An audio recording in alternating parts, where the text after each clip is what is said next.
ஆடி Krittika. August மாதம் 6ஆம் தேதி நமக்கு இந்த ஆடி கிருத்திகை வருது இந்த வருடம். இப்போ முருகனுக்கே எடுத்துட்டிங்கன்னா 3 நட்சத்திரம் முக்கியத்துவம் வாய்ந்தது. அதில் கிருத்திகை 1, பூசம் 1, விசாகம் 1. ஸோ இந்த கிருத்திகா நட்சத்திரம் அப்படிங்கிறது முருகனுக்கு முருகனினுடைய பிறந்த நாள். ஸோ எப்படி அவதாரம் பண்ணார்? சிவபெருமானினுடைய நெற்றி கண்ணிலிருந்து வந்த தீப்பொறிகள். அந்த தீப்பொறிகள் என்ன ஆச்சு? அக்னி பகவானால் அந்த உஷ்ணத்தை அவரால் தாங்கவே முடியல. 12 கரங்களுடன் முருகப்பெருமான் அவதாரம் பண்ணுறார் இந்த ஆடி கிருத்திகையில். காவடி எடுக்கிறது அப்படிங்கிறது ஒரு பிரார்த்தனையாகவே இருந்தது. கல்யாணம் ஆலைனா வள்ளி தெய்வானையுடன் இருக்கக்கூடிய முருகப்பெருமானுக்கு போய் மாலை சாத்தி நீங்கள் அர்ச்சனை பண்ணுங்கள். அடுத்த ஆடி மாதத்துக்குள்ளே உங்கள் வீட்லேயும்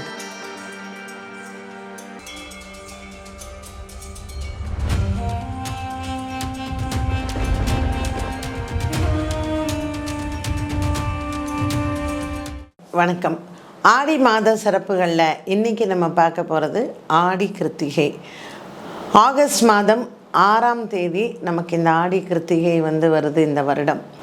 தட்சிணாயன புண்ணிய காலமாக இருந்தாலும் சரி, இல்லை உத்தராயண புண்ணிய காலமாக இருந்தாலும் சரி, ரெண்டுத்துலேயுமே ஆடி மாதம் தை மாதம் ரொம்ப ரொம்ப சிறப்பு வாய்ந்தது. ஒவ்வொரு தமிழ் மாதத்திற்குமே நம்மளுடைய ஆன்மீக சார்பாக பல முக்கியத்துவங்கள் ஆலயங்களுக்கு உண்டு, தெய்வங்களுக்கு உண்டு. இப்போ ஒரு நட்சத்திரத்தை எடுத்துக்கொண்டால் ஒரு குறிப்பிட்ட தெய்வத்திற்கு அது முக்கியமாக இருக்கும். ஒரு திதியை எடுத்துக்கிட்டிங்கன்னா அது ஒரு முக்கியப்பட்ட தெய்வத்திற்கு உகந்ததாக இருக்கும். இப்போ முருகனுக்கு திதி எடுத்துட்டிங்கன்னா சஷ்டி ரொம்ப விசேஷம். ஸோ ஒரு சஷ்டி திதியில் போய் முருகனை வழிபாடு செய்ய உனக்கு இந்த மாதிரியான நன்மைகள் எல்லாம் கிடைக்கும் அப்படின்னு நமக்கு சாஸ்திரம் சொல்லுது.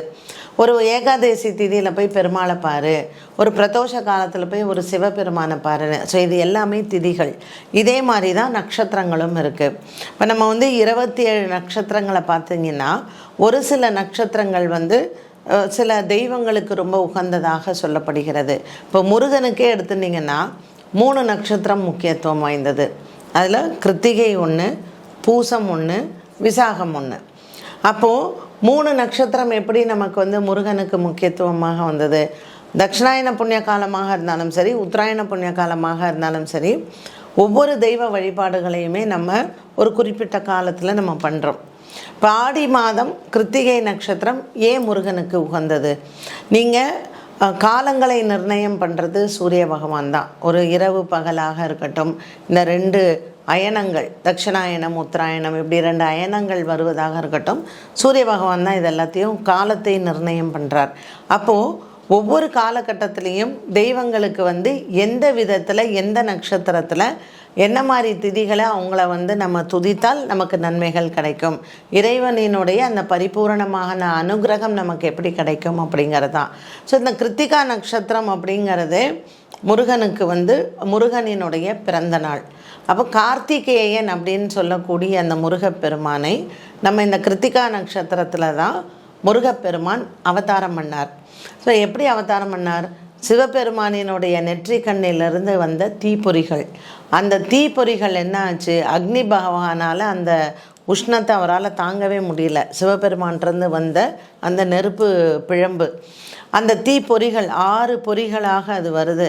அக்னி பகவான் என்ன பண்ணுறாரு? அங்கே சரவண பொய்கை இருக்குது. அந்த சரவண பொய்கையில் அந்த தீப்பொறிகளை கொண்டு போய் விட்டுடுறார். அந்த சரவண பொய்கையில் விட்ட அந்த தீப்பொறிகள் என்ன ஆறுது? ஒரு குழந்தையாக மாறுறது.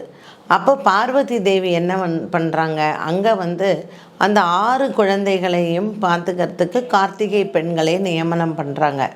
6 குழந்தைகளையும் பார்வதி தேவி ஒன்றிணைக்கிறாள். அப்போது 6 கரங்களுடன், அதாவது 6 முகமாக 12 கரங்களுடன் முருகப்பெருமான் அவதாரம் பண்ணுறார் இந்த ஆடி கிருத்திகையில். அதனால் முருகப்பெருமான் அவதாரம் பண்ண நட்சத்திரமாக இந்த கிருத்திகா நட்சத்திரம் வருது. இதே மாதிரி தைப்பூசமும் விசேஷம், வைகாசி விசாகமும் விசேஷம். இது எல்லாமே முருகப்பெருமானுக்கு உண்டானது தான். இருந்தாலும் இந்த ஆடி மாதம் கிருத்திகை நட்சத்திரத்தில் முருகன் அவதாரம் பண்ணார் அப்படிங்கிறதுனால முருகப்பெருமானுக்கு இது எல்லா முருகன் ஆலயங்கள்லேயுமே இந்த ஆடி கிருத்திகையில் காவடி எடுக்கிறது அப்படிங்கிறது ஒரு பிரார்த்தனையாகவே இருந்தது. நீங்கள் புராண காலத்தில் வந்து பார்த்திங்கன்னா முருகப்பெருமானினுடைய வழிபாடு தேவர்கள் எல்லாம் முருகன் வழிபாடு பண்ணும் பொழுது முருகனுக்கு ஏதாவது காணிக்கையாக கொடுக்கணும் இல்லையா? அப்போது இந்த காவடியை வந்து அவங்க வந்து ஒரு காணிக்கையாக ஒரு நேர்த்தி கடனாக அவங்க பண்ணாங்க. ஸோ அதனுடைய தொடர்ச்சியாக தான் இன்றைக்கும் அதனுடைய நினைவாக நம்ம காவடி எல்லாம் எடுக்கிறோம். இதில் நிறைய வகை உண்டு. பால் காவடி, பன்னீர் காவடி, புஷ்ப காவடி, சர்ப்ப காவடி. அப்போ நம்ம அதுக்கெல்லாம் விரதம் இருக்கணும்.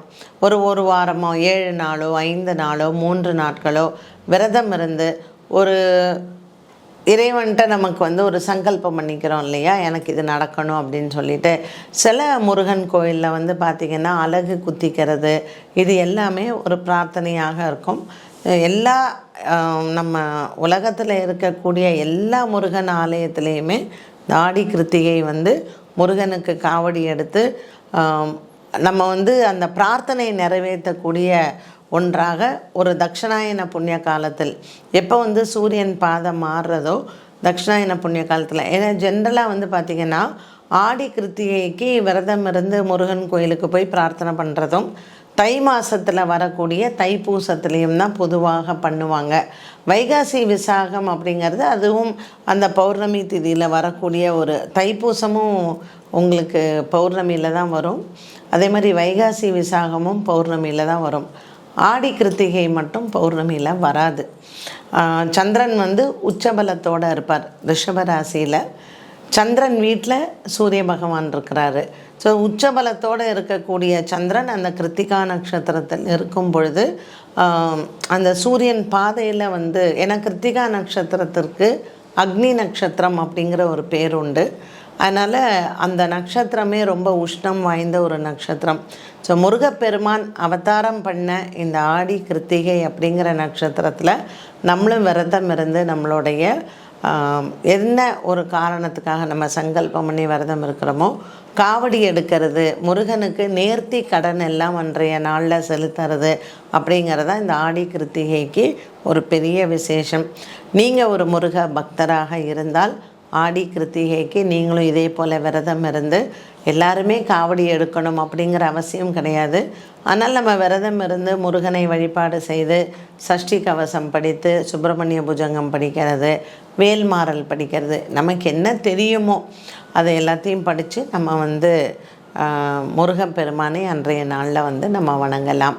ஸோ இந்த ஆடி கிருத்திகை இந்த வருடம் ஆகஸ்ட் மாதம் 6ஆம் தேதி நமக்கு வருது. முருகனை சென்று வழிபாடு செய்து, இப்போ கல்யாணம் ஆலைனா வள்ளி தெய்வானையுடன் இருக்கக்கூடிய முருகப்பெருமானுக்கு போய் மாலை சாத்தி நீங்கள் அர்ச்சனை பண்ணுங்கள். அடுத்த ஆடி மாதத்துக்குள்ளே உங்கள் வீட்லேயும் திருமணம் அப்படிங்கிறது நிச்சயமாக வரும். ஆடி மாதமே ஆன்மீகத்தில் ஒரு மிகப்பெரிய சிறந்த மாதம். நம்ம என்ன விரதம் இருக்கிறோமோ, என்ன மானசீகமாக நம்ம வேண்டிக்கிறோமோ அந்த வேண்டுதல்கள் கண்டிப்பாக நமக்கு பலிக்கக்கூடிய ஒரு மாதம் இந்த ஆடி மாதம். எப்படி ஆடி மாதத்தில் அம்மனுக்கு ரொம்ப சிறப்போ, ஆடி கிருத்திகையும் முருகனுக்கு ரொம்ப சிறப்பான ஒரு நாள். இந்த ஆடி கிருத்திகையில் நம்ம என்ன வேண்டுதல் வைத்தாலும் அடுத்த வருடம் ஆடி கிருத்திகை கூட உங்கள் வீட்டில் அந்த வேண்டுதல் எல்லாம் நிறைவேறும். என்ன நேயர்களே, இந்த பதிவில் ஆடி கிருத்திகைக்கு முருகன் வழிபாடு எப்படி செய்கிறது அப்படிங்கிறத பார்த்தோம். மீண்டும் சந்திக்கும் வரை நன்றி, வணக்கம்.